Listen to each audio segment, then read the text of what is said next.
some more targeted pieces for each of the departments. So that's where we're currently at with our work. Any questions? I'm really impressed with this. I've read through all of that before the meeting tonight, and it's really exciting.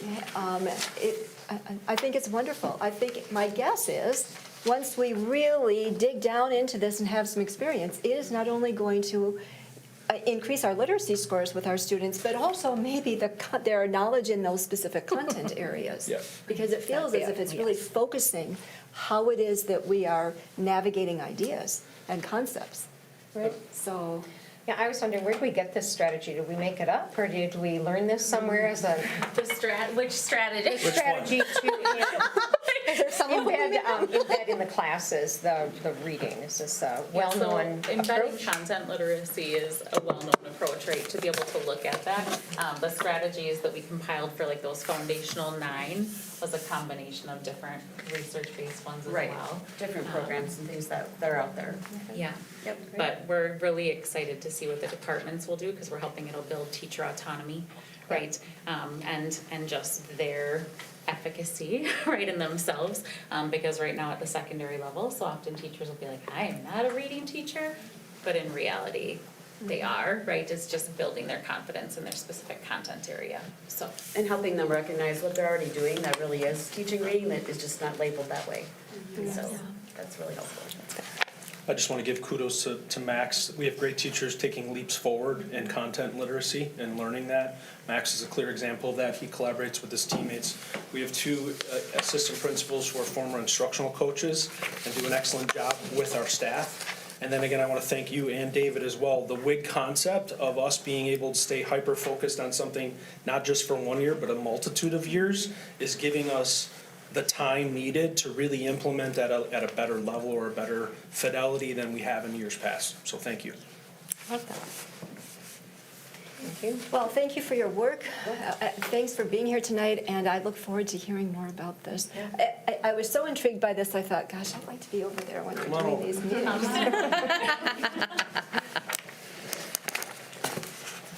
All right, Mark, you have a team up here coming, right? All right, a pair. For those of you that have not met, this is Kat Swanson. We got her from Hudson, so it's always a good thing when we take some Hudson staff. She's done a fantastic job as our instructional coach, and it's been just a real pleasure working with her. And getting into teams on Thursday, we have our PLC time every Thursday, and she's had a lot to do with our work around our goal here at Meyer Middle School. So our goal, again, keep in mind this is a 3-year goal, is that 90% of Meyer Middle School students will be proficient on 80% of the standards measured on their end of the year assessment. So up to this point, just a little context, as you know, we transitioned to standards-based grading. That's been a 3-year process. We identified what our priority standards are. We created proficiency scales for each of those priority standards. So our goal is to get every kid at a 3, which is proficient. So a lot of the work that Kat's been doing is helping develop those mid-year assessments, pulling questions from unit assessments, and then another big part is the data collection. So I'll have her maybe talk a little bit about the spreadsheet that she created. We've been tracking the data, using that, and helping just providing a little more support for our teachers. So that's our goal. Let me jump ahead here. So really the bulk of this work up to this point was creating the mid-year assessment, administering the assessment, and then looking at the data. And so, Amanda, can you click on that first link there? So, tracking the data, if you can expand that or not. Yeah. Sorry. I have this broken down by subject area as well, and I didn't break it out that way. I have that in a separate document, but this is a breakdown of the data. So 90 to 100% of our students scored proficient on 9 out of the 62 standards that were assessed. 80 to 89% of our students were proficient on 18 of those 62 standards, and you can go down the line. And if you go to the bottom, some things to celebrate for us. I thought this was interesting because last year, a different cohort of students, but 80% of our students were proficient or advanced on the social studies on the Ford exam. I thought that was kind of interesting, but so that was on 13 of the 16 social studies standards. Greater than or equal to 70% of our students were proficient on 10 of the 15 standards in science. And those are, if you looked at the science standards, they're meaty. There's a lot to them. There's a lot to unpack there. And then the greater than or equal to 60% of our students were proficient on 46 of our 62 standards, which is 74%. So we're not, obviously didn't reach our goal. We're continuing to work towards that goal. And I guess the one data piece that gave us a little bit of pause, and I'm going to talk about the context behind this, but our ELA scores, I'd say traditionally with our forward exam, our scores have been solid from 5th to 6th grade. We've actually grown, which a lot of middle schools don't grow from 5th to 6th grade for ELA. But our scores were the lowest on this mid-year assessment in ELA. And a lot of the reason and that's mostly on those writing standards. And I think one of the reasons is that writing process gets extended. It's an entire year. Some standards are one and done on a unit. Some of those standards get stretched out for the entire year. And then my next question that I had is, well, how many kids were at a 2.5? So we have half steps in between. So if you look at a standard and you break it down, there's maybe 6 learning targets. And some kids may be getting 4 out of the 6, but they're not quite proficient. They may be at a 2.5. So we did have around 25 to 30% of our students that were in that 2.5 range. So that's our data. And then if you can go back, Amanda. And then how we track it, I don't know if you want to talk about the data tracking, but if you want to click on that first, this was the template that Kat created. And these are just arbitrary numbers that I put in here to make sure that the calculations were working. But this is a heavy lift for the teachers, because if you are looking at any of the content areas, they could have 12 to 16 standards that they're assessing. And then if you have 130 students that you are assessing for every standard, that's a lot. The work of collecting that data and putting it into the spreadsheet is very time consuming, so I was able to help the teachers and kind of take some of that on. And from doing that, I do know, we need to put some more systems in place to make that a little bit more efficient, because there were times where I was counting, how many kids were proficient by each standard. So some of that we do need to clean up to make it more efficient for everyone across the board.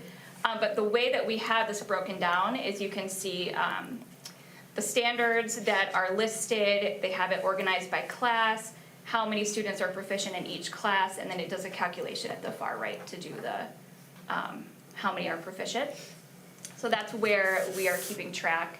And then as you go down the spreadsheet, you can see it's getting larger. There's, by the end of the year, they're gonna assess all of the standards, not just the mid-year one.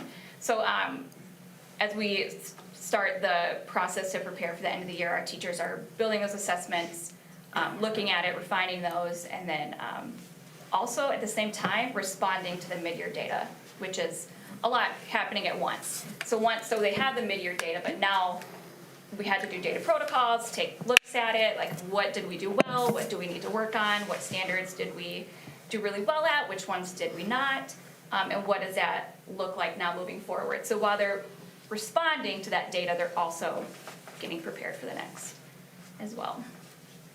So that's really the next step then for our teachers, is responding to the mid-year data. How do we weave those questions in on practice problems, warm-up problems, and on future assessments as they continue to add standards as the year goes on. So. And then with the ELA standards, the 2.5, when I go into PLC teams with the language arts teachers, one thing that I've noticed, because I'll grade with them, so we'll take some writing samples and grade it together, they have very high standards. Mm-hmm. And we don't want that to change to make the data look a specific way. They have incredibly high standards, and I think that's really great, and they're all on the same page with that. So that, I think, also explains that, the ELA being a little lower. We're finally to a point, this has been obviously a lot of work leading up to this point, but this is the type of work that we're finally to a point where we're tracking by student, by standard. And it's a lot of work, it's a heavy lift for our teachers, but I think we have a really good handle on where our kids are at in terms of the relationship to their learning and by specific standards. So that's it. Thank you. Have any questions? I have a question for you. So as you're tracking your WIG data, is it making a difference that you're doing standards-based grading? Is that impacting how you're managing all of this? Yeah, obviously the assessments, I feel like I think that at the end of the day, are the kids retaining the information, right? Mm-hmm. So if you look at a report card alone, an A doesn't tell us anything, but hearing conversations about, hey, I got a 3.0 on this particular standard. The conversations, what I'm hearing from teachers and from students. I had a kid walking down the hallway at the end of the day. I had her phone looking at her. I got my first 3.5 and I was on a specific standard in a class that she absolutely loved. She had never gotten a 3.5 is above extending the standard. So it's changing the conversation. In terms of results, if you look at the report card, I think that report's out much different than what an A or B does. And for us then to respond to that data, it gives us specific things that we need to work on as teachers, and then specific things that our students need to work on as well.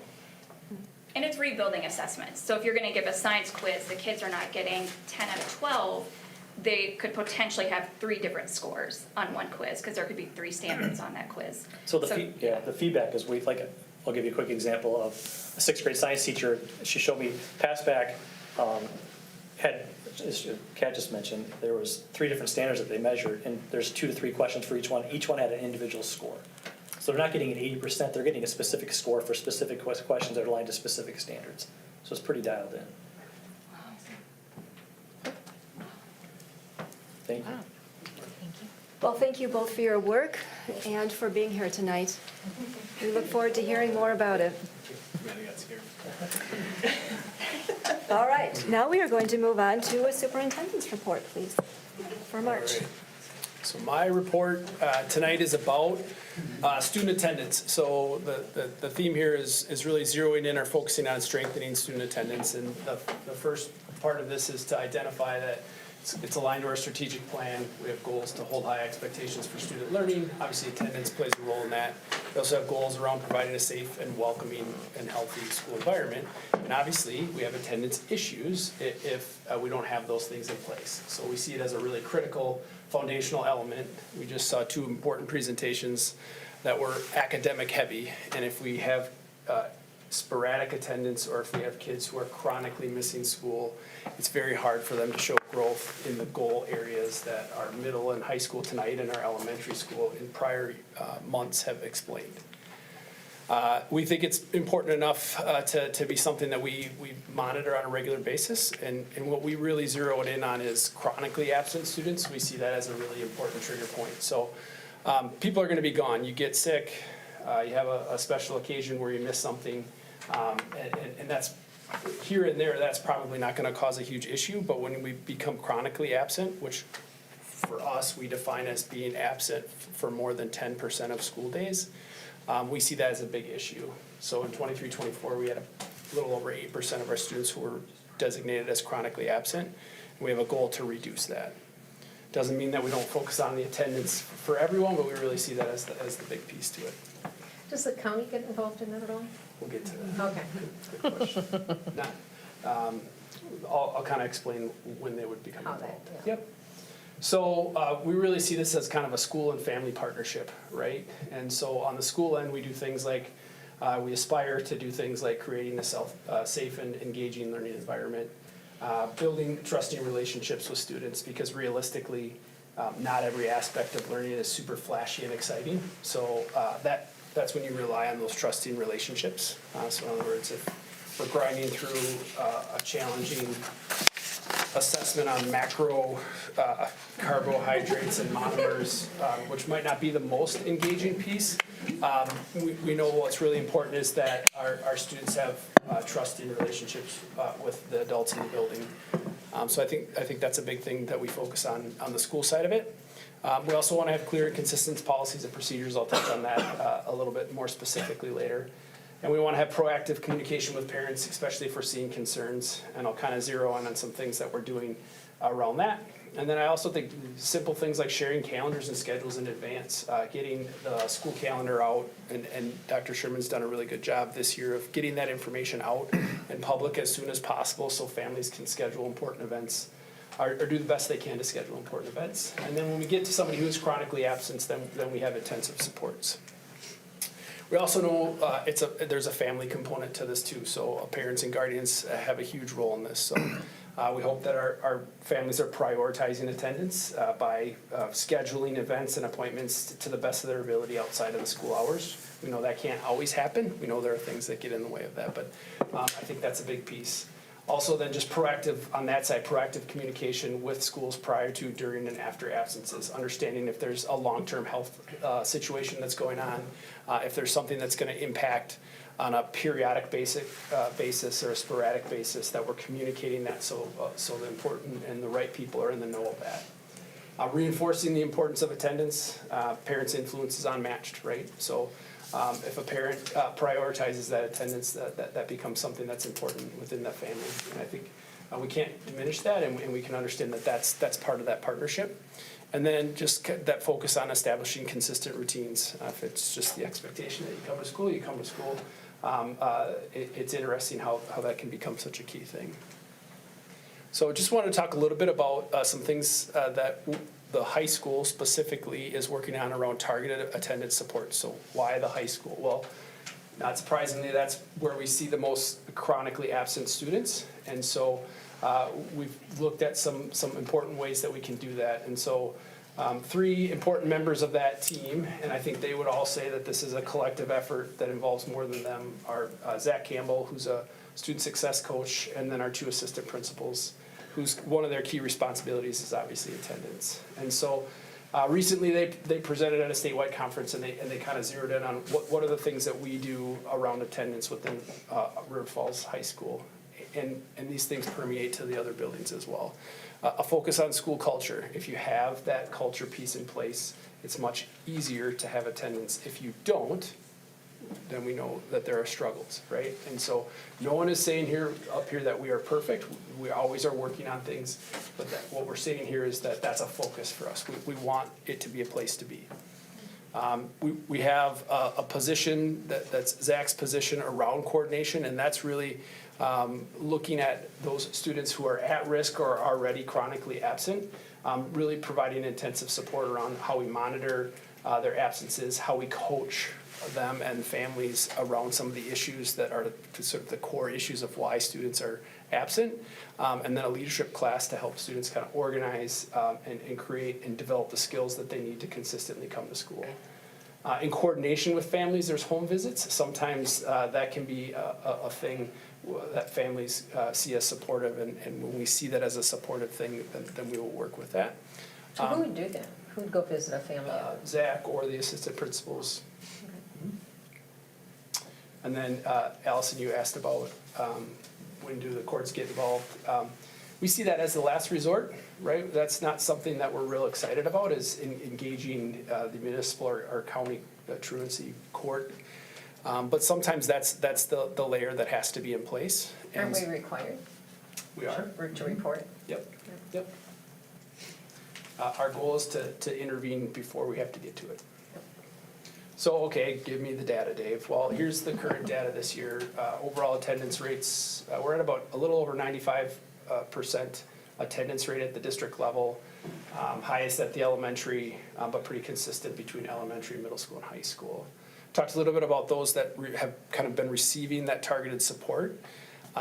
73% of them have seen an improvement in attendance. I wanted to be clear with that because you could read that a couple of different ways, right? So 73% of the students, about 3 out of 4 students who are getting those supports, are seeing an improvement in their attendance. And 79% of those students are seeing an improvement in their grades. And the average increase is about a half of a GPA. So if you were at a 3.0, a 3.5. So clearly, we know that attendance impacts grades. We're also seeing increases in co-curricular participation and then self-reporting, a sense of belonging at school. So we're seeing success with that, and we want to expand it. So looking at the transition, so the transition from 8th to 9th grade or 5th to 6th grade, those are big transition times. So how are we supporting students when they move into that new environment, and what attendance can look like in those areas? Mental health interventions, obviously that can be a core issue, and so finding ways to help families access that support that they need, and maybe without having to leave school to get it, is a way that we can hopefully help with attendance, right? So if you're working through some of those things and it requires you to miss big chunks of the day, that's tough, right? You gotta prioritize that, that's the most important, but then you're missing other pieces. So how can we, through co-located services or other things, provide the supports that are needed? And then PD for teachers and support staff, identifying students at risk for truancy. having a consistent universal set of supports that we use for students who we're worried about. So it's consistent from class to class or grade level to grade level, so families understand if there's concerns, how we're gonna respond. And then just increasing awareness of that. A lot of time there's a core issue why students are gone, and if we can dig into that and find that core issue, we can make improvements. So, okay, nuts and bolts, what's the policy? Well, policy 431 is really just aligned to a state statute, and that identifies who we have to monitor to be in school and what our exceptions are around that. And obviously the link there, if you're really super interested, goes through the entire policy. So excused and non-excused absences, right? So the families, like I said before, there are times when a student has to be absent, and any absent has to be excused by a parent, guardian, or legal custodian, and that has to be either written or verbal. And so that works up to a point, but even after that, even if a parent or guardian says, yep, they're gone, there's a max of how many times that can happen. And so right now for us, that is, for illness days, that's 4 per semester where a parent can call in. After that, it has to come from a written statement from a physician or a licensed practitioner. Same thing with professional appointments. You have to verify that you actually kept the appointment. So you can't say, yep, I was at the ortho and then go to McDonald's. You can't do that, right? You have to have the little note that says, yep, tighten those braces up. So that's another piece that's there. And then prearranged absences, families have the ability to, in advance, provide 10 days per school year for the student to be absent for any reason, right? Family situate, whatever it happens to be, just as long as it's prearranged, that's the big piece there. So In addition to the 4? that's right, that's right. I've always been curious how requiring students to bring proof that they were at a professional appointment, how that doesn't violate HIPAA. That if I'm Yeah. I've just been always curious, being in the healthcare Sure. field and having a lot of Don't have an children, answer. Yeah, and then my husband, I don't think it says anything other than, yes, they were at an appointment. yeah, but if it's signed by, Dr. Smith, and Dr. Sure. Smith is an OBGYN, then, you know what I mean? Well, I would say that it's not something where they're having to show everyone. They're having to show the person who's responsible, the attendance officer within Yeah. the district, so it's not. Right. I mean, all schools do this, I know they do Yep. it, so I'm just curious. Yep. So we get to unexcused, right? So unexcused means you're absent without an excuse, I guess is the easiest way to state that. Or you were out of excusable absences, right? And so you become a habitual truant if that happens for all or more, or all or part or all, that sounds better, part or all of 5 days. And that's when we get to the part where we're referred to municipal court. So we have our own definition for chronically absent that might grab a few kids that aren't technically in the court system yet, but we see it as a trigger or an indicator of other important things, so we want to catch that in advance. So just to close, again, it's a partnership. Try to outline the big pieces of the puzzle that the school can do, and then really working with families on their end to have that partnership so we can have success. And I will say, against state averages and those types of things, we do pretty well, but that doesn't mean, especially zeroing on those chronically absent kids, we see that as something that's really important. Any questions? Dave, till what age are students required by law to be in school? Is it 18? 18. 18? Unless they graduate. I think it's said in here. Yeah, Yeah, Become eligible, 18 years of age unless they have a legal excuse. yeah, to the end of the term End of quarter the or term or semester semester. that they become 18. Yep. right. So if you turn 18, your senior year, you're still expected to come. Turn 18 in Could have February. graduated as a sophomore if that was.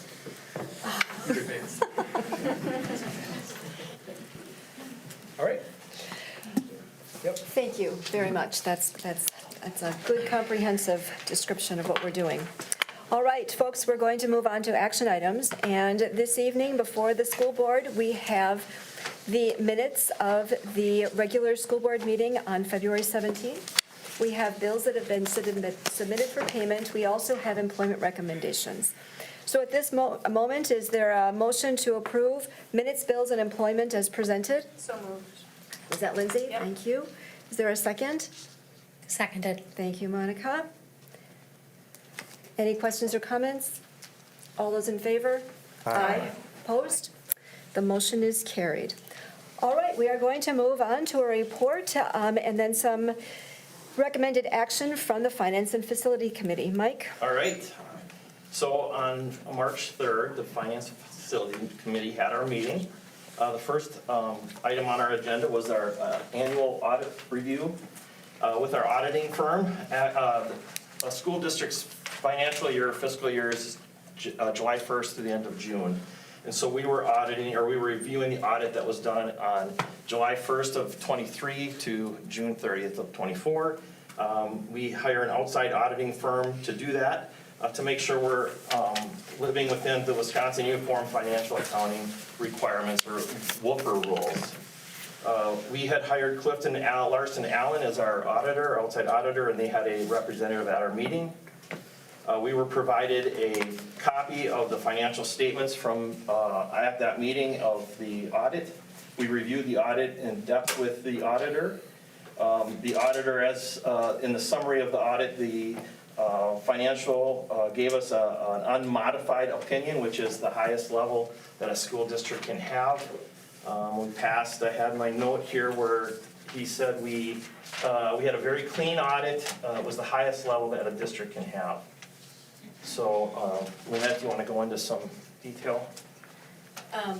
Yeah, I sure can. So as part of the agenda, we have a copy of the financial statements, and we also have the summary that was provided by Dan Carlson from CLA. So when I talk about section 3 or whatever, I'm referring to the section in the summary, if you're following along at home. So our auditor did review with the committee. There were 2 material weaknesses that were noted in the report. And so I just want to kind of restate those and what the auditor mentioned about those. So the first one is very commonly noted for Wisconsin school districts, and it really just refers to proposed adjustments from the auditor that the district then makes in their financial software. So a lot of, that's essentially much of why, it's one of the reasons we have an audit, to make sure that throughout the entire year, revenues and expenditures are being coded the way they need to be in accordance with general practices, rules, principles, and then also, as Mike mentioned, our WUFR for the Wisconsin requirements. So as they go through those, they have a conversation with us and make those recommendations for us to make those adjustments. So that was one of them. And the second one was actually a bit more unusual. Because it goes back to what Dan stated as a glitch in their software from the previous year. So what happened was they had to do with the asset depreciation. So when we provide the auditors with the list of our assets, they put it into their software, and it does a calculation for depreciation. And what they found out, so they gave us those adjustments to make, stated them in the financial statements for 22-23. Then when they came back to audit 23-24 and they were re-looking at those, they realized that their software had used the wrong depreciation amount. And so what they wanted to do was actually restate those in our 23-24 as a beginning net position restatement, and Dan kind of explained a little bit of that when he was here. So that's unusual, and we talked a little bit about how we might be able to see that or notice that as they're giving us those adjustments moving forward. So we'll be working on that. We reviewed the general fund, which in the financial statements or especially in the summary, auditors like to combine funds 10 and 27. So we refer to Fund 10 as our general fund and Fund 27 as our special education fund. When they talk about general fund, they often combine those 10 and 27, because essentially it is the operations of the district, even though we code those to separate funds. So we talked a little bit about that. The due from other governments was noted by Dan, and that had to do mainly with, that does have to do mainly with year-end grant claims. So we do those at the end of the year, and then we're awaiting the reimbursement from DPI, mostly for our federal grants. So as my notes from that, so ESSER funds that were required to be spent by the end of the 22-23 cycle, 23-24 cycle. right? So Correct. we got an IOU, we spent those funds, and then we had an IOU from the government. They required us to spend the funds by the end of the year, and then we had an IOU coming after of $3,061,000. Yeah, Right. the previous year was very unique Right. because of the large Because of the- amount of federal Right. grants that we received. As you can see that in the 23-24, we kind of. So that would be an explanation as to why it looked like we spent over $3 million before we had it, and then we got the ESSER funds after the fact. Because we were required to spend them, and then we got the funds to replenish that. That would explain the due from Right. other governments. Right. Yeah, But that that's $3 million. $3,061,000. Yeah, Right. yeah, much of that had to do with ESSER funds Right. that we did at year end. Which were COVID funds that were the federal government. Correct. Gotcha. Yep. We often have those for our flow-through or special ed grants as Right. well. We do those claims at the end of the year. It's timing And then it's issues just as to when we timing. get it. We have to spend the money, but we get the money after the July 1st fiscal year, so you have to report it on the financial statement. Correct. Okay. Yes, we have to state that in the previous year. And then we had due from other funds. For the last 2 years, those are both from funds 49 and 73. So prior to my arrival, you'll notice on there, those due from funds were 0 prior to my arrival in the district. So districts are allowed to make those transfers after, they have to be done in July, but they have to then be posted back to June. And so prior to my arrival, my predecessor was doing those in June, because I was still learning the, what are we doing for transfers in Fund 73? I was getting acquainted with that. And DPI allows for that, to make those transfers in July, and then we have to book those back to June. So that's for Fund 73. And then Fund 49, that was new for us last year because of the new, the referendum and the projects. So we were spending some of those project funds at the end of the year, and then we have to pay ourselves back. So that's what those due from other funds were for the last Is couple that, of years. Lynette, when you say like Fund 49, could you, just for the benefit of the audience, say, Fund 70 49, that's our building construction. And 73. And Yes. so that people, if they're paying Thank you. half attention in the audience, Yeah. maybe can follow. Let's go back. So Yeah. Fund 73 is our other post-employment benefits or our district retirement benefit. And that's where we quote any of those funds for district retirement benefit. Not WRS, that's different. And then Fund 49 is where we are spending out the project for our capital project for $20,000. In reviewing the unassigned fund balance at the bottom of page 1 of that summary, we discussed the shift in percentage. So you'll notice we went a couple previous years. I really like the report that they provided because it provides that 4-year look. So I love comparables, and you see that on my monthly reports. We're always looking at the previous year and where is this year running compared to last year. So I really liked that they had the 4 years. So what we noticed and what we had some discussion about was the unassigned fund balance percentage was like at 19-something% those first 2 years, and then we went with 30%. And really that had to do with shifting the unassigned dollars, the committed dollars into unassigned. And that's what that percentage is. It's saying, what do you have in unassigned fund balance? The total fund balance wasn't a significant shift.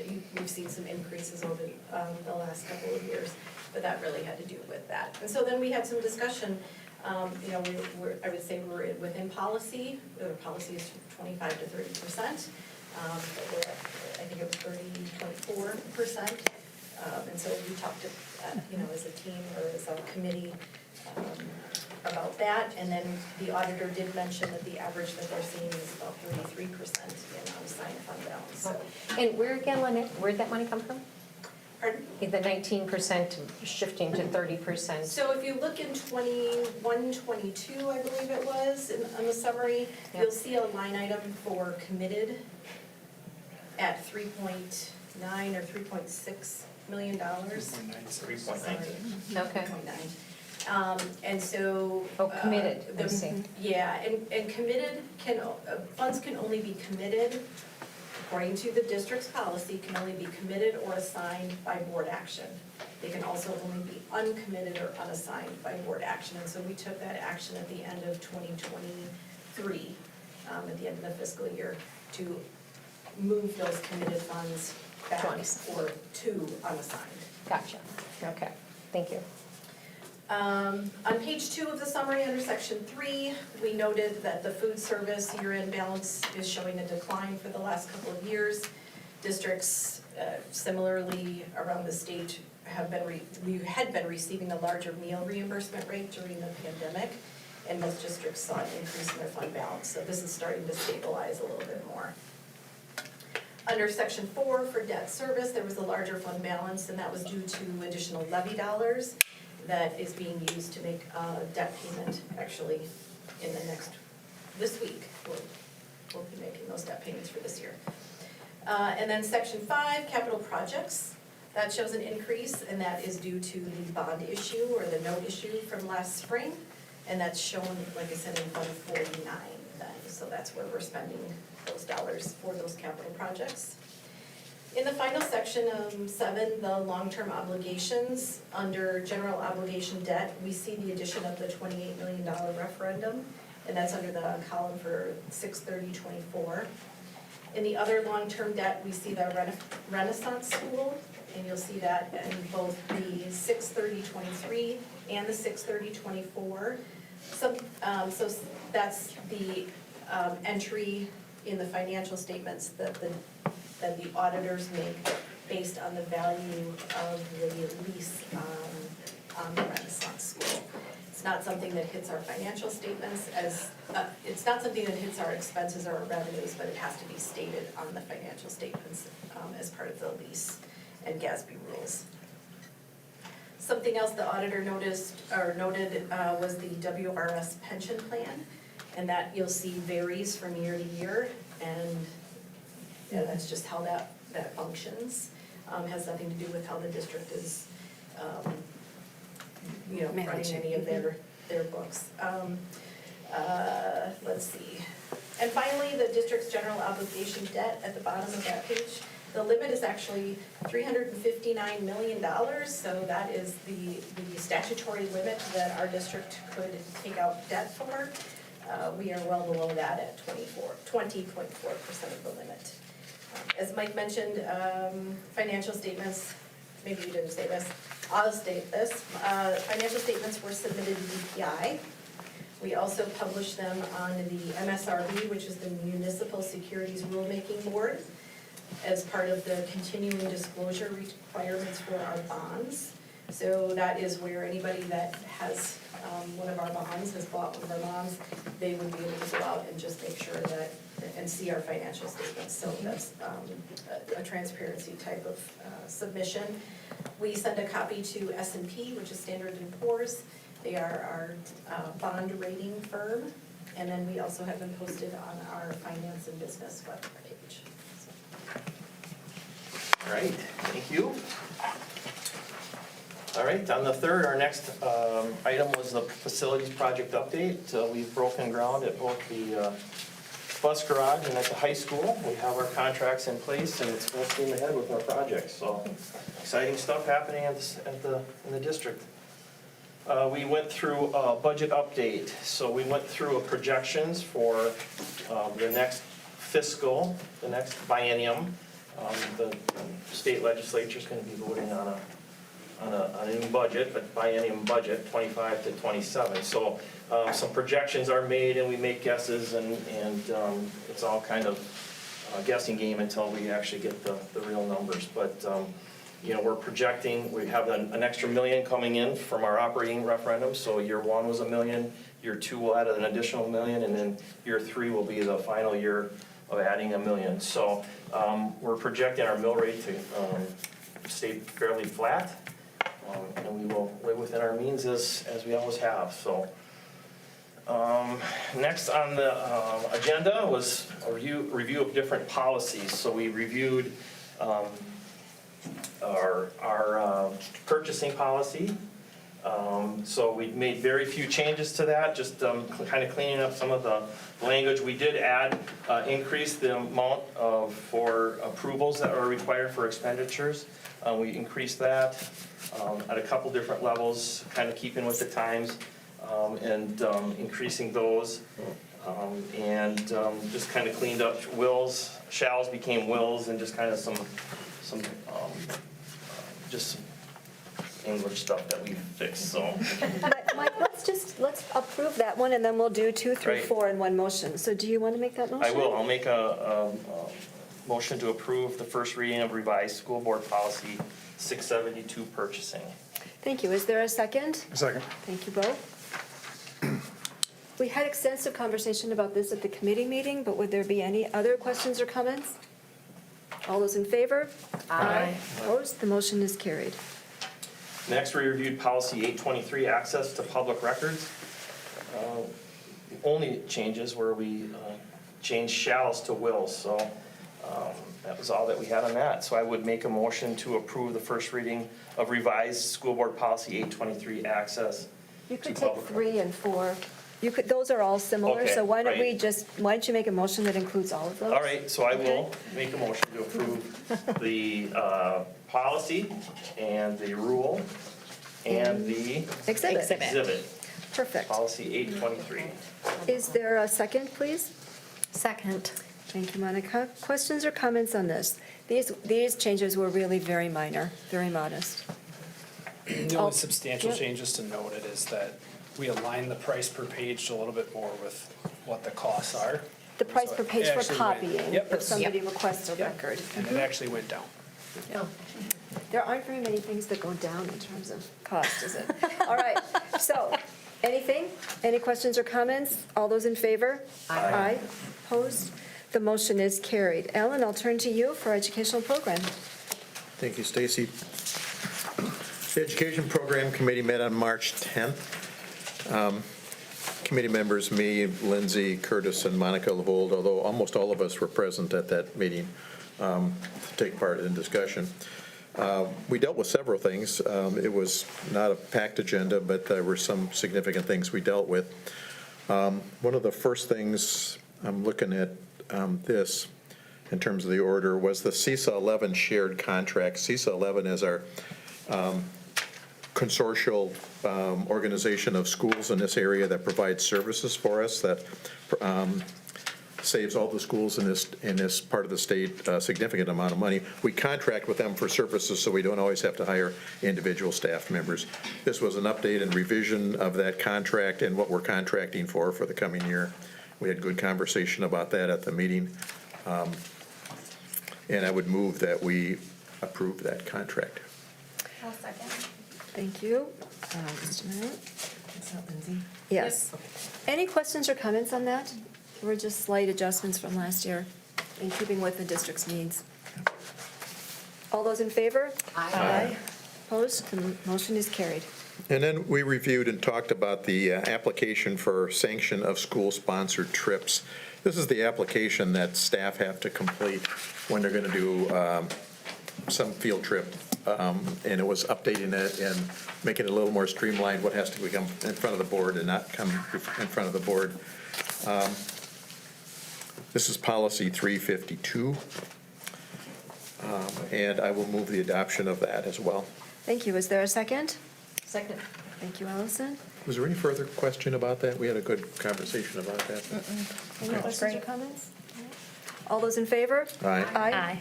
Opposed? The motion is carried. All right, the Personnel Committee met on March 10th, and during that meeting, we heard an update regarding insurance for the 25-26 school year, which has increased by 12%. Dr. Sherman also provided us with an update regarding staffing for the upcoming school year.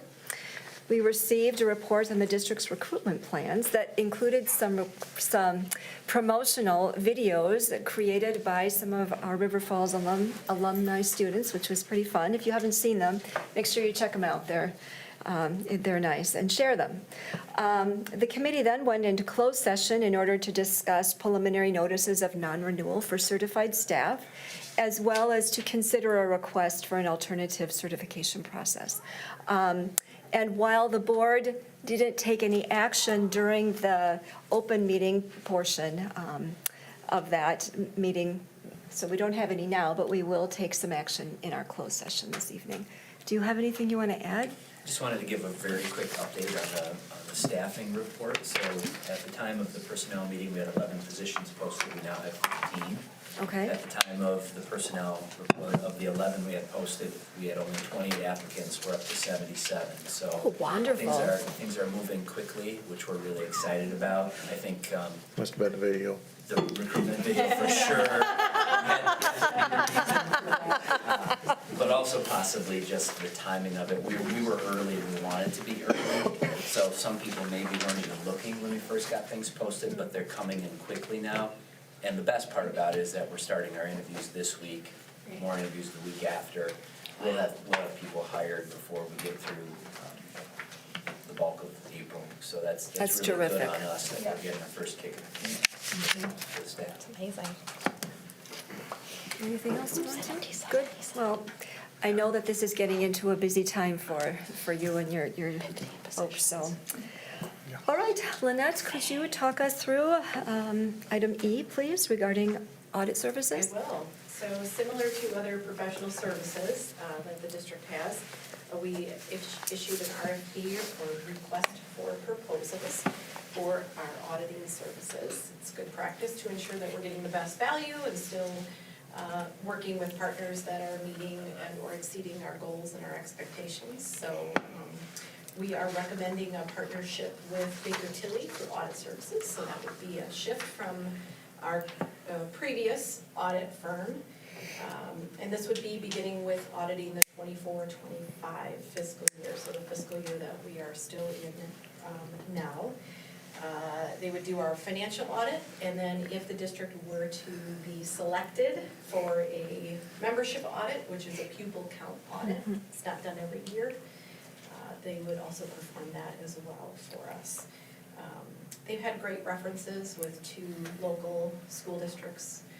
One client has been a very long-standing client of theirs, and one just recently made the transition to Baker Tilly, and both of them had really great things to say about their professionalism and the confidence that they had in their services, the timeliness and the responsiveness of their team. And we were able to meet with, on a video chat with 2 of the key team members that would be assigned our audit or, you know. And they're one of the larger ones in the state. They are. So what we did was looked at DPI releases a list of sort of pre-approved firms across the state. And so we chose to send the RFP to, obviously, to those on the list. The firm is out of Eau Claire, which is actually where our team from our previous auditor is also out of. So not that it would be farther away if that matters. Yeah, so that's our recommendation and our request from the board. All right, I will make a motion to approve the engagement for audit services with Baker Tilly US LLP as of the year ending June 30th, 2025. Thank you, Mike. Is there a second? Second. Thank you, Allison. And I have a question. So, just so we're all clear and anybody tuned in is clear, what does it take to make that list? I mean, and what does it take for us, other than service, for us to want to select an audit firm? In terms of what do they have to be? What do they have to do to qualify in terms of the professional expertise, license, and that sort of thing, certification? That's a really good question. I would, well, number one, DPI releases a manual for auditors every year. So, you know, they would need to have understood and gone through that manual with DPI. I think that's a great question. And probably before I say something I don't really know, I will, I'll get more info on that. Well, I think I'd appreciate it. I think it would be worthwhile to know that a local accounting firm couldn't just say, we'd like to get on the audit list next year, right? I mean, there's a certain level of expertise, track record. Knowledge of school finance. Tuckton Hagen Yeah. Auditing LLP, is that where you're going? I can't jump on.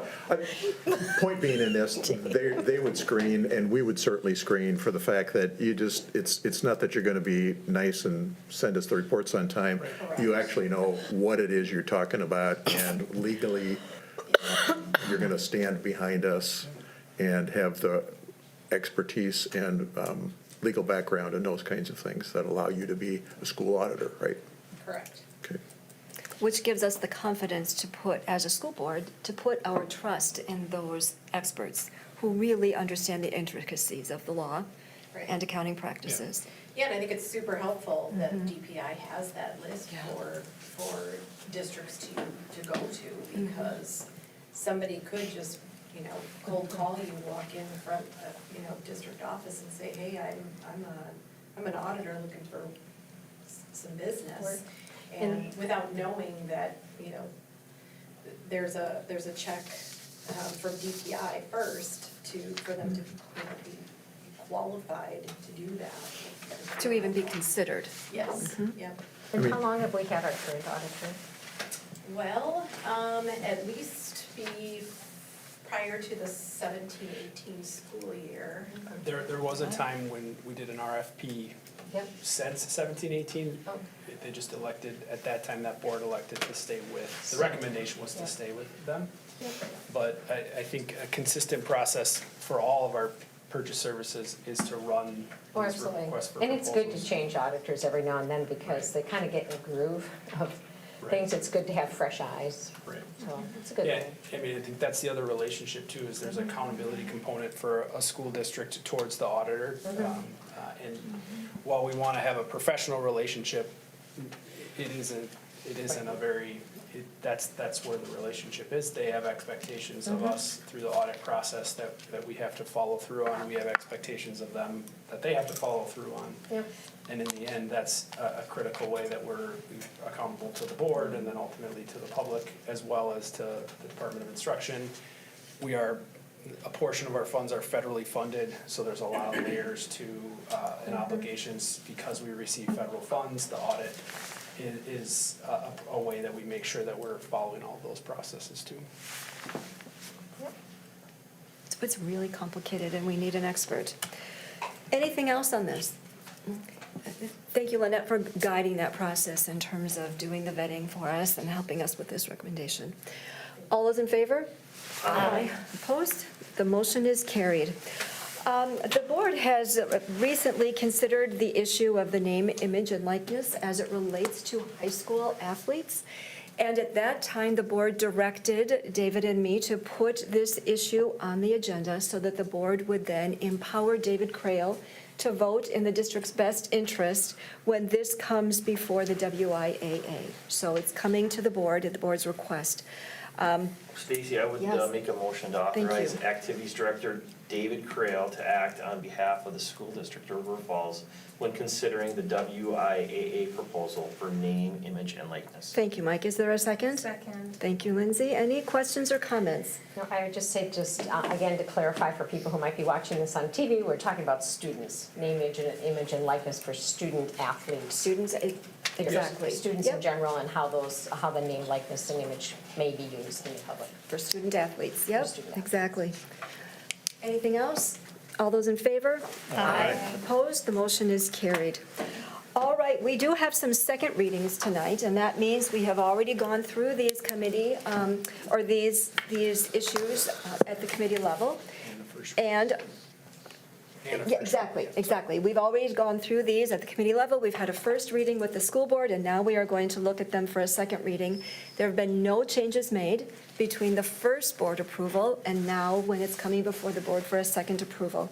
So right now, I'm going to take a motion for all of these together, and that would be a motion to approve the second reading of School Board Policy 133, the second reading of School Board Policy 133 Rule and Procedures related to the procedures for filling school board vacancies, the School Board Policy 347 related to student records, the Rule for Policy 347 Guidelines for Confidentiality and Maintenance of Student Records, as well as School Board Policy 830, the Rule. So is there a motion to approve those second readings? So moved. Thank you, Monica. Is there, okay. All right. Questions or comments? All those in favor? Aye. Opposed? The motion is carried. Okay, so one of the things that we did, I remember very clearly, when we passed this policy during COVID, we were all very far from each other in the middle school library. We passed an emergency policy, number 188E, that was allowing our administration to propose, that we suspended some of our board procedures in order to allow administrators to make immediate decisions on our behalf. But that is no longer needed at this point. So the motion now is to approve that we are suspending that policy. So is there a motion to approve the suspension of Emergency School Board Policy 188E, remote board member participation in meetings? So moved. Thank you, Lindsay. Is there a second? Seconded. Thanks, Monica. Questions or comments? I hope we never need it again. All those in favor? Aye. Opposed? The motion is carried. All right, now, an annual responsibility for the board is to conduct a self-evaluation. And so as part of that process, we each individually as school board members completed a survey. We rated ourselves, we gave ourselves, we made some comments. We also asked our administrative team to rate the school board as well. So we have this information, this feedback, and now our task tonight is to discuss it and to see if there are any implications from it. So what did people notice?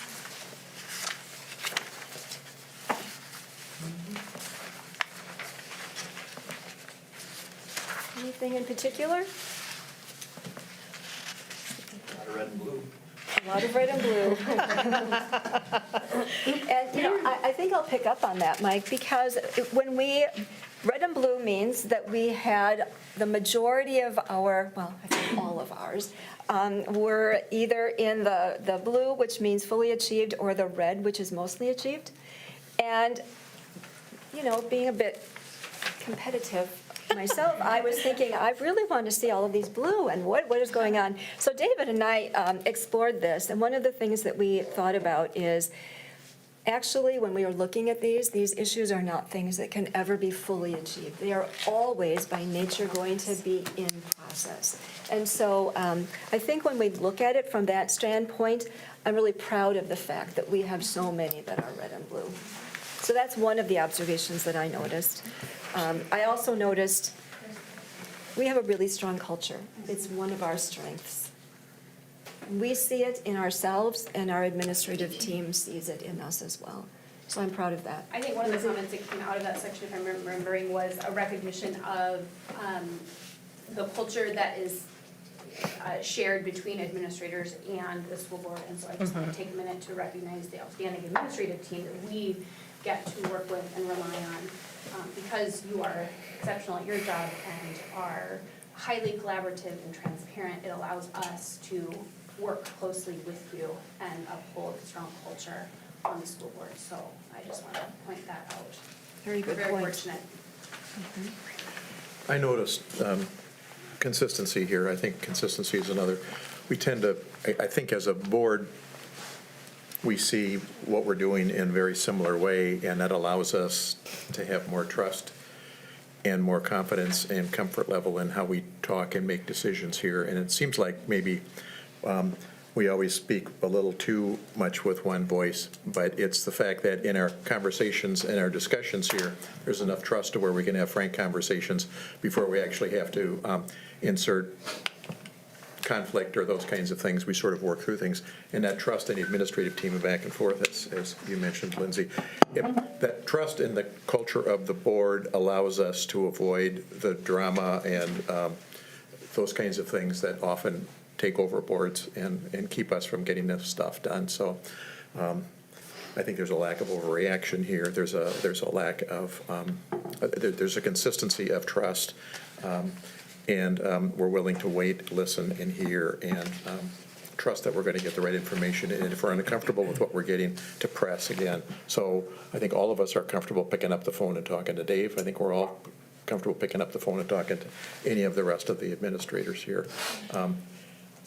In fact, the only person that it's hard to pick up the phone and talk to is each other, because we've got to be careful of walking quorums and those kinds of things, right? But we can do it with our administrators. So our conversations have to happen here. So there were 7 responses, so that was us. That was us. The full board, all The full 7 board, of but you us. said also the administrators did the. It's a separate tool. Separate A separate tool. Okay. 12 of those, I think. Okay.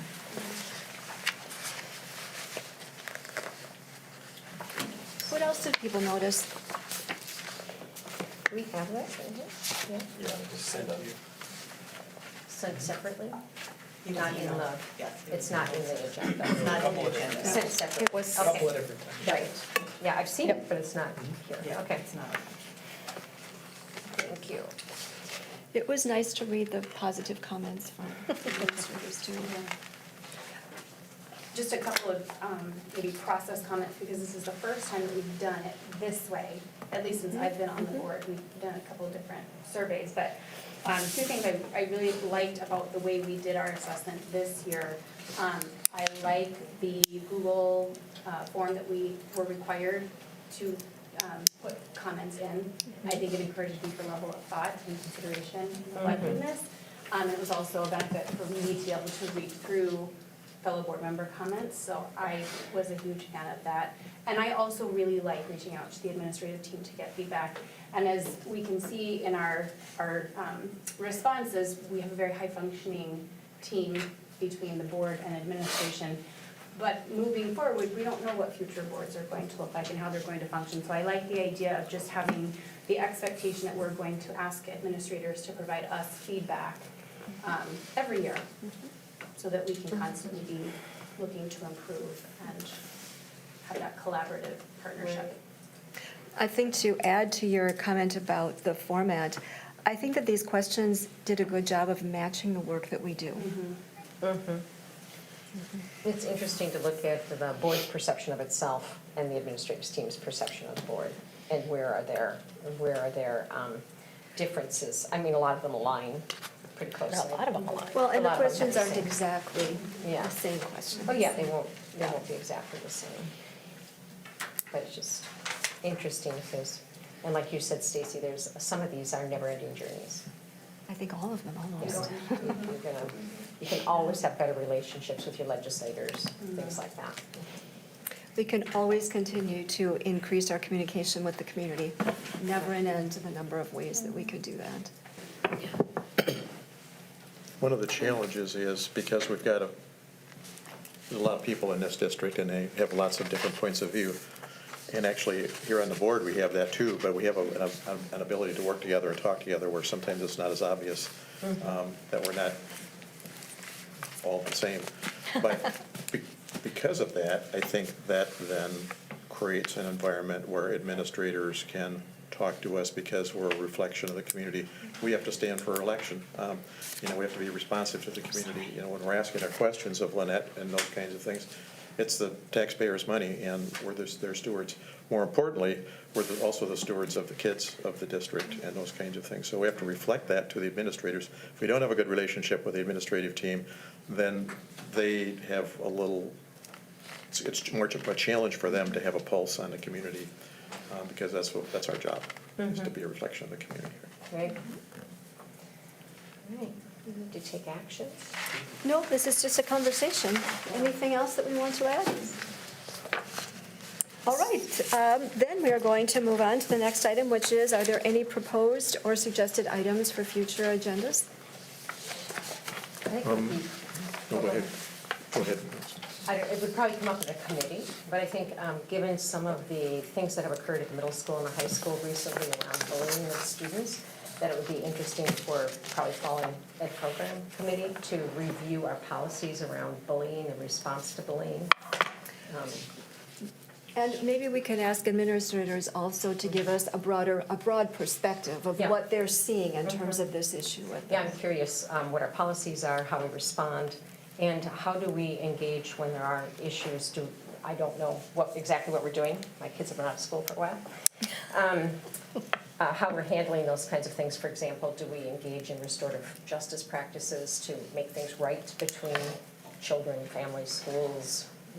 I'm curious what our approach and policy is on that. I've gotten some calls from parents myself on things.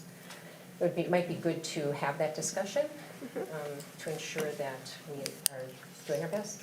I think we talked briefly about maybe at Finance and Facilities meeting, Lynette could sort of talk to us about criteria for selecting things like auditors and how we do benchmarking and just what is, I think for our benefit as board members, what constitutes expertise and that we have confidence in them going forward. So let's have a conversation about that. So one of those issues would be, yours would be for finance and facilities likely, and then the issue of our practices around addressing bullying would be something for ed program. All right, anything else? All right, then we're going to set upcoming meetings. So the next Educational Program Committee meeting will be Monday, April 7th at 6 o'clock. Finance and Facilities will meet Monday, April 14th at 6 o'clock. The Personnel Committee will meet Monday, April 14th at 7 o'clock or immediately following F&F. The next regular school board meeting will be Monday, April 21st at 6. The school board reorganizational meeting will be Monday, April 28th at 6 o'clock. And there will be, and please make note of this, there will be a school board retreat on Monday, June 23rd. So that's a bit of a ways out, but get it on your calendars. Okay, so I need to read this statute. So I would, Before we do that, yep. do we want to, I wanted to touch base with them. Can we, before we go to closed session? Or do you want Just to do take that first? Should we Once you take a read it. 5-minute recess? Just a couple, well, we can go to action. I just wanted to touch base with them before. Okay, well, we can go in and you can join us Okay, when you're ready. okay. All right, so is there so hold on for a minute, all right, here? Could I have a motion, please, pursuant to Wisconsin statute, section 1985-1C, which permits convening into closed session for the purpose of considering the employment, promotion, compensation, or performance evaluation data of any public employee over which the governmental body has jurisdiction or exercises responsibility, to discuss the superintendent's formative evaluation, the preliminary non-renewal of certified staff, and an alternative certification pathway for a teacher. I need a motion, please. So moved. Thank you, Monica. I need a second. Second. Thank you, Allison. And I need roll call. Monica? Yes. Yes. Oh, Yes. Allison, Lindsay, Mike? Yes. I'm saying yes, Alan? Yes. We're in closed session, but we're going to scooch a little slowly, my David manages. Our guy has to get a picture. Yep. And then, do you need a picture for your class to prove you were? Why don't you come on over?